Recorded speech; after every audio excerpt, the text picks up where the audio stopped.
할렐루야. 네, 오늘 이 새벽에도 우리를 불러주시고 또 말씀 들려주신 하나님을 찬양합니다. 이 시간 우리가 회개에 대한 이 복음의 말씀을 함께 나누고자 합니다. 저에게는 3살 아래 남동생이 한 명 있습니다. 아들 둘을 키워보신 분들은 아시겠지만 어린 시절 되돌아보면 저랑 남동생은 이제 하루가 멀다 하고 싸움을 했는데 그냥 싸움이 아니라 몸싸움을 했겠죠. 3살 차이니까 처음에는 제가 조금 우세할 때도 있다가 또 동생이 좀 성장을 하게 되면 만만할 때도 있다가 그렇게 투닥투닥 치고받고 했던 것이 거의 매일 같은 일이었습니다. 그럴 때마다 저희 어머니는 저희를 아주 따끔한 매로 다스렸습니다. 이제 뭐 당구 큐대 아시죠? 그 큐대 앞을 잘라서 거기에 사랑의 맴매 이렇게 써놓고 잘못했을 때마다 맴매 가져와. 그래서 아주 따끔하게 혼났던 기억이 있습니다. 누가 잘못을 했건 간에 똑같이 혼나고 똑같이 잘못했다고 말해야 됐고 똑같이 취급을 받았습니다. 다시는 싸우지 않겠습니다. 이렇게 약속을 하고서야 그 맴매로부터 자유할 수가 있었는데 그 약속은 늘 얼마 가지 못해 깨지고 말았던 것이죠. 매를 맞으니까 막 아파서 울고 또 내가 잘못한 거 아닌데 막 억울해서 울고 울기는 많이 울었는데 우는 것만으로는 매로부터 자유할 수가 없었다라는 것입니다. 이제 기억을 더듬어 보니까 저와 남동생이 한 중학생 정도 돼서야 이제 정말 싸우다가 서로 큰 피해를 입히겠구나 이런 생각이 들 때에서야 싸움도 좀 많이 줄어들었고 또 그때 그에 맞춰서 어머니의 매도 많이 줄어들었던 것 같습니다. 그 우는 것만으로는 그 벌로부터 자유할 수가 없었다라는 것이죠. 행동이 변화했을 때에 그렇게 매가 줄어들었다라는 것입니다. 그 매를 적게 맞은 것을 기뻐했던 것보다도 이제 철이 들고 보니까 그렇게 지속적으로 저희를 훈육해 주신 그 어머니에 대한 감사함이 이제 점차 올라오게 되었다라는 것이죠. 만약에 어머니가 참 귀찮다 또는 그 아들, 내 사랑하는 아이들을 훈육하기가 참 힘들다 해서 훈육을 만약에 멈추시거나 좀 지속적으로 하지 않으셨다면 저희 형제는 죄에는 벌이 따른다는 그 진리를 온몸으로 이렇게 체득하지를 못했을 것입니다. 또 청소년기에 여러 친구들을 보는데 이제 방황하고 비행을 저지르고 좀 왜 저러나 싶은 친구들을 볼 때 저 대부분의 가정에 문제가 있구나 하는 것을 알게 되었거든요. 뭐 부모님의 방임 또는 무관심 속에서 아이들이 그렇게 제멋대로 자라나는 것을 보게 되면서 우리 어머니는 참 그래도 감사하게도 이렇게 훈육을 해주셔서 그나마 좀 덜 비뚤어지고 그래도 이렇게 교회와 또 집을 충실하게 떠나지 않게 해주셨구나 그런 감사한 마음이 들게 되었다라는 것입니다. 자랑이 아니고요, 그냥 그랬다라는 것입니다. 네. 이 사사기에 나타나는 하나님의 모습이 마치 철없는 아이를 훈육하는 어머니의 모습과 같다라고 할 수 있습니다. 여호수아가 죽기 전에 이스라엘 백성들은 어떠한 언약을 맺었습니까? 여호수아와 함께 이런 언약을 맺었습니다.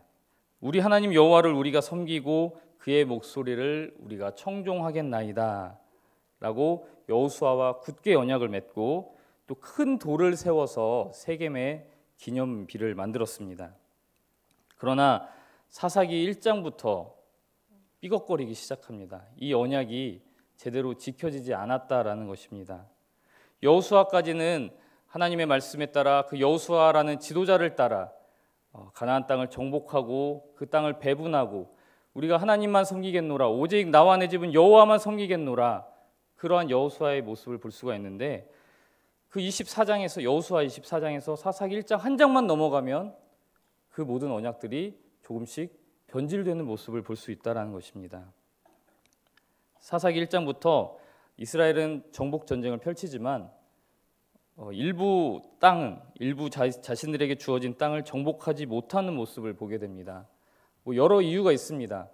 그 땅에 살고 있었던 가나안 백성들은 철로 된 병거를 가지고 있었다라는 것이죠. 지금으로 말하면 아주 최신식 무기를 그 가나안 백성들이 가지고 있었다라는 것입니다. 이스라엘 백성들은 무기도 그렇게 변변치 못한 상태에서 그 철병거를 가지고 있는 민족들을 이기기에 굉장히 자신들 스스로 생각할 때 부담이 되었다라는 것입니다. 또 하나님께서 이 가나안 백성들은 진멸하라, 아주 남기지 말고 모두 없애라라고 말씀을 하셨는데, 사사기 1장 말씀해 보면 일부 가나안 족속들은 잡아다가 노역을 시키는 모습을 보게 됩니다.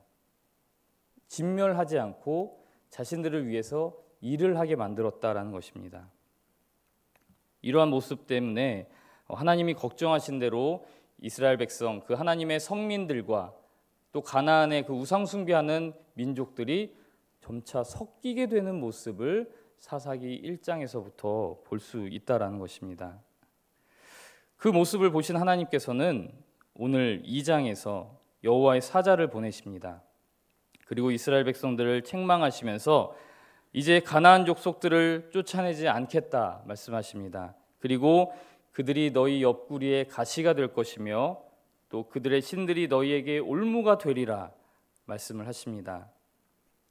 이제 이 말씀대로 사사기에서는 우상 숭배를 저지른 이스라엘 백성들이 심판을 받는, 그 가시와 올무에 찔리는 그런 모습을 보이고, 그 다음에 하나님께 회개하고 사사를 통해서 구원받고 다시 또 그 은혜를 잊어버리고 또 범죄하고 또 다시 심판받고 또 회개하고, 수십 번의 그런 죄의 악순환의 모습이 사사기에 나타나게 된다라는 것입니다.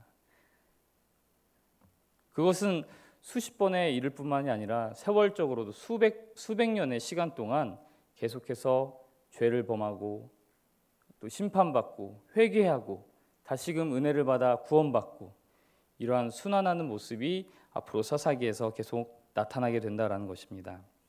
오늘 본문에 나오는 이 복임이라는 지명은 우는 자들이라는 뜻입니다. 그런데 이 우는 자들은 앞으로 수백 년간 반복해서 흘리게 될 눈물의 시작이요 상징이라고 할 수 있습니다. 또 가시와 올무가 얼마나 따끔하게 이스라엘 백성들을 다스리게 될지 알려주는 그러한 눈물입니다. 하나님의 말씀대로 이 땅의 주민들과 언약을 맺지 말며 그들의 제단들을 헐라, 이 명령을 지키지 않은 채로 그저 복임에서 소리 높여 울기만 했던 이스라엘 백성들은 이제 자신들을 기다리는 가시와 올무를 맞닥뜨릴 수밖에 없었다라는 것입니다. 즉 하나님이 원하시는 진정한 회개란 그저 감상적으로 잠시 후회하고 눈물 흘리고 거기서 멈추는 것이 아니라 삶의 근본적인 변화, 하나님의 명령에 온전히 순종하고자 하는 그러한 모습이 진정한 회개라는 것입니다.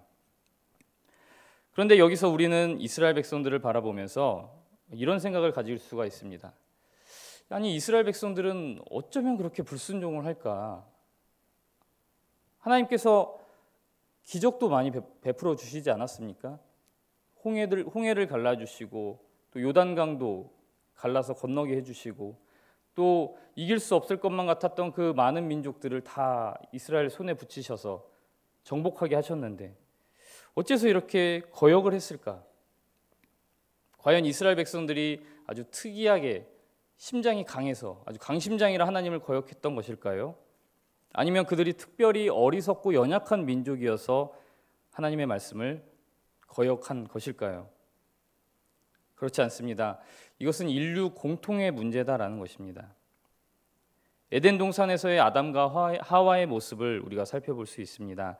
하나님께서는 그들에게 무엇이라고 말씀하셨냐면, 선악을 알게 하는 나무의 열매는 먹지 말라, 먹는 날에는 반드시 죽으리라, 이렇게 말씀을 하셨습니다. 그러나 뱀이 유혹을 해올 때 하와는 무엇이라고 말했습니까? 반드시 죽으리라라는 명령이 해석이 됩니다. 왜곡이 되더니 내가 죽을까 하노라, 이렇게 말씀이 변했다라는 것이죠. 하나님의 말씀을 듣고 이것을 자신의 이성으로 해석을 해보니 설마 죽이게 하시겠는가 하는 그런 결론에 도달을 했다라는 것이죠. 그 다음으로 사울 왕의 모습을 살펴보길 원합니다. 사울 왕은 하나님께 어떤 명령을 받았습니까? 아말렉을 쳐서 그들의 모든 소유를 남기지 말고 진멸하라, 이런 명령을 받습니다. 그러나 아말렉을 친 후에 그 중에서 좋은 것, 양과 소 중에 좋은 것을 살려서 다 끌고 왔습니다. 이것을 뭐라고 합리화합니까? 나는 하나님의 말씀에 불순종한 것이 아니라 하나님을 기쁘시게 하기 위해서 재물을 가지고 온 것입니다. 이렇게 자신의 행동을 합리화하는 것을 보게 됩니다. 진멸하라는 하나님의 명령을 듣고 이것을 해석을 해보니 좋은 것은 그래도 남겨서 하나님께 드리는 게 더 좋지 않겠나, 이런 생각이 들었던 것입니다. 복임에서 소리 높여 울었던 그 백성들도 결코 자신들이 하나님의 말씀을 정면으로 거역한다, 불순종한다, 이렇게 생각하지는 않았을 것입니다. 비록 강한 족속들, 철병거를 가진 족속들을 정복하지 못했고 또 어떤 족속들은 노역을 위해서 살려두었지만 자신들은 나름대로 최선을 다하고 있다고 생각했을 것입니다. 근데 이 나름대로가 문제다라는 것이죠. 자신들은 이렇게 해도 우리가 가나안 족속을 통제할 수 있다, 또 우리는 우상 숭배를 하지 않을 수 있다, 이 생각이 그들 가운데 있었다라는 것이죠. 내가 내 힘으로 상황을 통제할 수 있다는 그 생각, 나는 죄를 짓지 않고 유혹에 빠지지 않을 수 있다라는 그 생각이 아주 큰 문제였다라는 것입니다. 하나님께서는 바로 그 생각을 바로잡으시고 말씀에 온전히 순종하는 백성을 만들기 위해서, 그래서 그들의 삶의 근본적인 변화를 일으키기 위해서 가시와 올무를 남겨두시고 수백 년 동안 사랑으로 이스라엘 백성을 훈육하셨다라는 것을 우리는 기억해야 합니다. 우리는 어떻습니까? 우리에게도 우리의 힘으로 상황을 통제할 수 있다라는 생각이 있지 않습니까? 죄 앞에서 넘어지지 않을 수 있다라는 아주 근거 없는 자신감이 우리에게 조금씩은 다 있다라는 것이죠. 에베소서 4장 27절 말씀에 사도 바울은 마귀에게 틈을 주지 말라라고 말을 하고 있습니다. 그것은 비단 에베소 교인들에게만 하시는 말씀이 아니라 지금 이 자리에 있는 우리 각 사람 한 사람에게 주는 말씀인 줄로 믿으시길 바랍니다. 참으로 마귀에게 틈을 주면 안 됩니다. 하나님의 말씀과 우리 사이에 틈을 만들어서는 안 됩니다. 내가 이성적으로 해석해보고 합리적으로 판단해보아서 하나님의 말씀에 틈을 만드는 것은 아주 위험한 발상이다라는 것이죠. 하나님의 말씀에 온전히 순종해야 한다, 다 알고 있지만 내 상황과 여건, 또 내 여러 가지 한계, 이런 것을 미루어 보아서 그것을 말씀을 내 입맛에 바꾸는 것, 거기서부터 우리는 가시와 올무를 맞닥뜨리게 된다라는 것입니다. 특히 이 자리에 계신 분들은 그런 분들이 안 계시지만 주일 예배만 드려서 내가 신앙을 유지할 수 있다라고 생각하시는 분들을 볼 때마다 정말 안타까운 마음이 들다 못해서 막 제가 다 불안한 때가 있습니다. 이만하면 됐다. 이만 주일 예배 드리면 됐지 뭔 셀 예배를 또 드리라고 하나. 무슨 수요일도 나오라고 하나. 새벽을 나오라고 하나. 일해야지. 피곤한데 어떻게 일을 하나. 아무리 예배가 좋다고 하더라도 주일 예배 드리고 거기서 은혜 받고 눈물 흘리고 하나님 만나면 됐지 무슨 예배가 또 필요한가. 이런 생각. 하나님의 말씀, 우리가 늘 하나님과 가까이 하고 주야로 그 말씀을 묵상하고 거기에 복이 있다라는 그 말씀에 자꾸만 틈을 만드는 그런 시도들, 아주 위험하고 불안한 행동들이다라는 것이죠.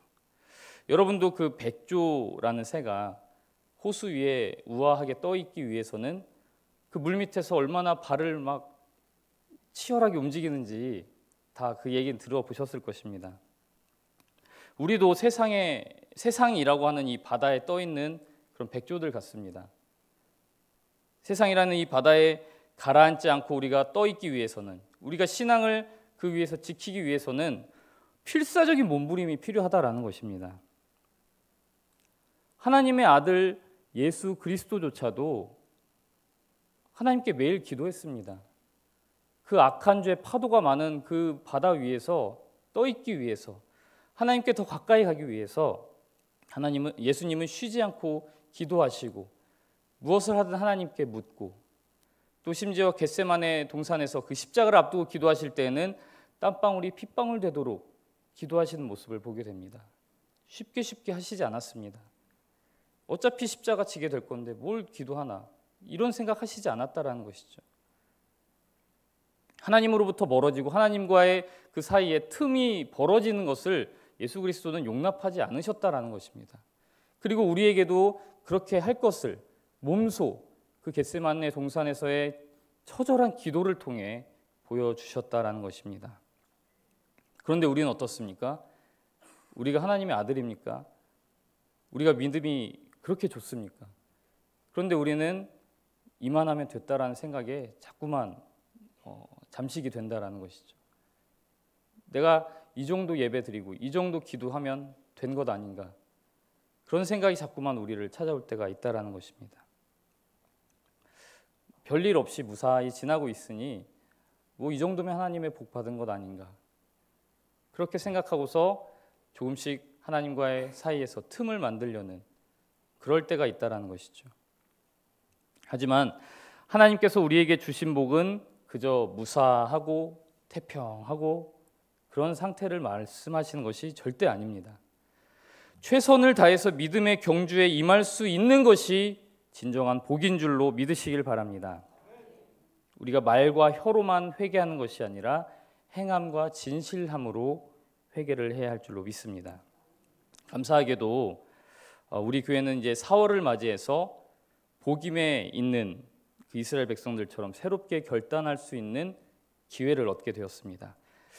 이제 4월이 지나고 5월이 되었을 때 우리 교회에 어떤 모습으로 변해 있을까? 어떤 은혜가 임했을까? 기대가 되지 않으십니까? 지금 무슨 말씀을 하는지 잘 모르시는 분들이 많은 것 같은데, 스프링업, 4월에 있을 스프링업에 대해서 말씀을 드리는 것입니다. 여러분, 뭐 복잡한 게 아닙니다. 셀 모임을 매주 합시다. 아멘. 새벽 기도에 매일 나와서 기도합시다. 너무 이거 작은 예상보다 아멘 소리가 작습니다. 금요일 밤에 모여서 우리가 뜨겁게 기도합시다. MS 카페, MS 키즈 클럽, 이것을 우리가 전도의 문으로 삼읍시다. 다른 말씀이 필요가 없다라는 것이죠. 틈을 주지 말고 나름대로 이 이야기들을 해석하지 마시고 온전하게 한번 잘 해봅시다. 하나님께서 어떤 은혜를 주실지 기대하면서 셀 모임에 집중하고, 또 새벽 기도에 매일 깨우고, 금요일 밤에 뜨겁게 기도하고, 토요일 새벽에 일어나야 되는데 금요일 밤에 나오라고 하면 어떡하시나가 아니라 또 기도할 기회를 주시는구나. 내가 그동안 새벽에는 그렇게 길게 기도하지 못했는데 정말 뜨겁게 길게 진득하게 기도할 기회를 주시는구나. 그렇게 감사함으로 받아들이시길 바랍니다. 말씀에 양념을 치시면 안 됩니다. 말씀에 양념을 쳐서 내 입맛에 맞게 그렇게 만들면 안 되고, 내가 말씀에 맞춰야 될 줄로 믿습니다. 내일부터 해야지, 다음 달부터 해야지, 그런 말씀이 바로 그런 생각들이 틈을 만드는 생각들이다라는 것이죠. 즉시 순종하기 원합니다. 그럴 때에 유혹의 욕심에 따라 썩어져가는 구습을 따르는 옛사람을 벗어버리고 오직 우리의 심령이 새롭게 되어 하나님을 따라 의와 진리의 거룩함으로 지으심을 받은 새 사람을 입는 은혜가 우리 가운데 충만하게 될 줄로 믿습니다. 아멘. 기도하겠습니다.